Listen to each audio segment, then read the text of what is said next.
There's a new operating system, Windows Vista. There's new standards for DVD. And there's a new standard for gaming, DirectX 10. For consumers to take advantage of all the great visual elements of these new things, they need to upgrade the graphics processing capabilities of their PC. And NVIDIA's new products are designed to do just that.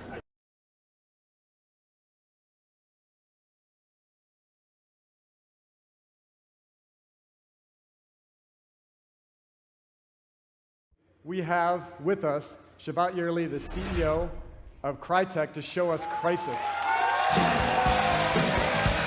Cevat, good to see you.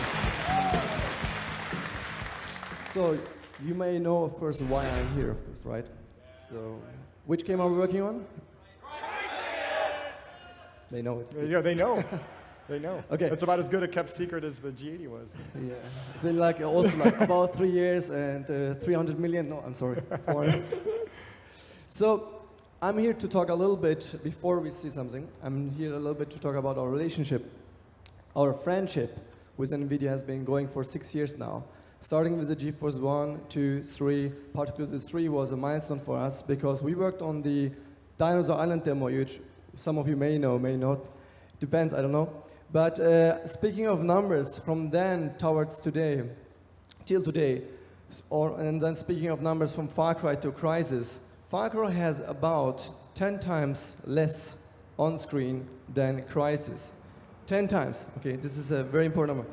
Second thing is, Crysis has in every aspect, literally, more technologies than Far Cry itself in the entirety. That means, for example, speaking of tidal waves, and speaking of water, in Far Cry we introduced, actually in Dinosaur Island back then we introduced water as one of the major things of simulation. Because simulating water is always complex. So with Far Cry we pushed the water boundaries. Now in Crysis you will see in a bit a tidal wave which has more technology in that water simulation than the entire Far Cry itself. Wow. Just let it work a little bit. Then, same as with the trees. Every tree has rendered in a more complex situation, one tree, than entire Far Cry itself. Wow. Trees have normal mapping, subsurface scattering, a la the virtual Adriana model. Subsurface scattering on a tree, can you imagine that? And that on a million of trees as well. Every leaf is subsurface scattered, has backlighting, has normal mapping. And same as with the faces we are simulating. Apart from the subsurface scattering on the face, you will see at the beginning of the demo in a bit, the Afro-American face, it has also a shader, what we call hemoglobin melanin shader, in addition to subsurface scattering. So all of that running the latest CryEngine 2, you will see now. Please, let's roll.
Vast the world is.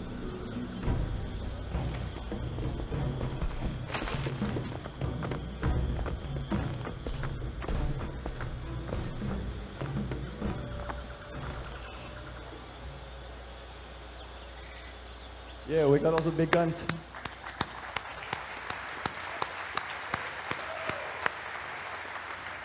So Darren will walk around here as I will talk about this game.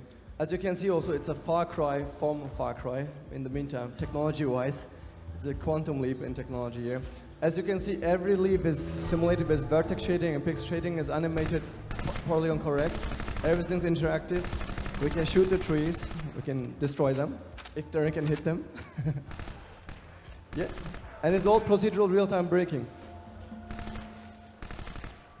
Yeah, I think that 3 had enough from you. Darren will also switch to the nano muscle suit now, actually, in order to speed up a little bit. But one of the aspects of Crysis about the suit itself, you can modify your speed, strength, and armor. One little feature, because I'm running out of time here, is the customizable weapon system. Maybe we will put the reflex sight on it and showcase how cinematic graphics also imply into the gameplay. As we're seeing the depth of field and motion blur, it's all part of the gameplay, and everything is integrated. So everything you have seen here, the sunbeams, the volumetrics, the vast landscape, everything in terms of depth of field, motion blur, I can't even name it. There's so many technologies there. The whole thing is running on GeForce 8800 at the highest quality bar you kind of get. And most important, this is a multiplayer map. So you will enjoy it in the multiplayer mode of Crysis. Now, is that an applause verse or what? All right. Thank you, Cevat. That was awesome. Thank Thank you. you.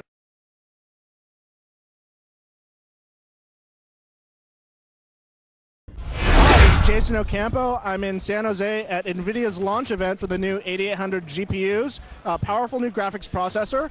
And one of the demos they showed to show off this processor was Crysis, the hot upcoming first-person shooter from Crytek and EA. And we have here Crytek CEO Cevat Yerli here to talk to us. Hi, Cevat. Why don't you go ahead and tell us what you showed off here today? Well, I showed essentially multiplayer level running with the DX9, DX10 mixed version. So it's kind of like the quality bar you will get when you run GeForce 8800 with Crysis. And it's the high settings of Crysis essentially. And we showed the technologies, the difference between Far Cry and Crysis ultimately, what it will be. And I was saying in a nutshell, it's a Far Cry from Far Cry, at least from technology point of view. It has like aspects like the trees or the water or the faces have more technology in itself than, for example, entire Far Cry engine. And that's a massive boundary. I mean, we're pushing the detail level about 10 times across Far Cry. And so every aspect of the technology, the finesse, the final finesse, what we want to push, that's what we showed off here today. So we were looking at DirectX 9 and DirectX 10. So this is even the final DirectX 10 version. So can we expect the DirectX 10 version to look a lot better, or what are we looking at here? Well, a lot would be a bit pushing too much, but the point is that what we're going to get is that what we have seen today and better. But how much better still remains to be seen, because we're still working on it. We didn't stop pushing forward as we can, as we go. You never know, maybe in 2 weeks we'll reach a generational leap forward with through new magical technology development, because we leave our R&D engineers on free room to experiment. But at the same time, we want to close the project. So there is some time for them to experiment. If they come up with great technology, it will look substantially better. If not, it will just look still better. But then again, hey, DX9, we push DX9 so much more that DX9 looks almost like DX9 of other developers. And I don't want to put down the other developers. They do a great job. But with DX9, we have been working with DX9 since 4 years now almost. And so we push it to the limits, and it already looks next gen by DX9. So DX10 will rock, but DX9 as well.